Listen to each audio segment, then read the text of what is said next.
2 రోజుల క్రితం నాకు ఒక కాల్ వచ్చింది. వనస్థలిపురం ఎఫ్సిఐ కాలనీలో ఒక 400 గజాల ప్లాటు 20 సంవత్సరాల పాతింటితో సహా సేలుకొచ్చింది. కేవలం స్థలం డబ్బులకు మాత్రమే, ఇంటికి జీరో వాల్యూ అన్నారు. కావాలంటే సేమ్ ప్రైజ్కే పక్కన ఇంకో 2 ఖాళీ ప్లాట్లు కూడా ఉన్నాయన్నారు. అయితే ఆ ఇంటి ఓనర్తో జరిగిన సంభాషణలో ఆశ్చర్యకరమైన విషయం తెలిసింది. అదేమిటంటే, ఇప్పుడు నేను మాట్లాడిన ఇంటి ఓనరు, పక్కన ఉన్న 2 ఖాళీ ప్లాట్ల ఓనరు మంచి స్నేహితులు. 20 సంవత్సరాల క్రితం ఒక వ్యక్తి ఏమో 400 గజాలు కొని ఇల్లు కట్టించాడు.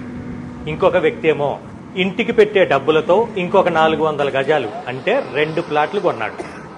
ప్లాట్ కొని ఇల్లు కట్టించిన ల్యాండ్ ఓనర్కేమో ఇప్పుడు ఇంటి వాల్యూ జీరో అయిపోయి కేవలం ఖాళీ ప్లాట్ వాల్యూ మాత్రమే వస్తుంది. ఇల్లు కట్టించకుండా ఆ డబ్బులతో ఇంకొక ప్లాట్ కొన్న వ్యక్తికేమో రెట్టింపు డబ్బులు వస్తున్నాయి. ఇప్పుడు మీరు చెప్పండి, ఇల్లు కానీ అపార్ట్మెంట్లో ఫ్లాట్ కానీ కొనటం బెటరా, ఓపెన్ ప్లాట్ కొనటం బెటరా?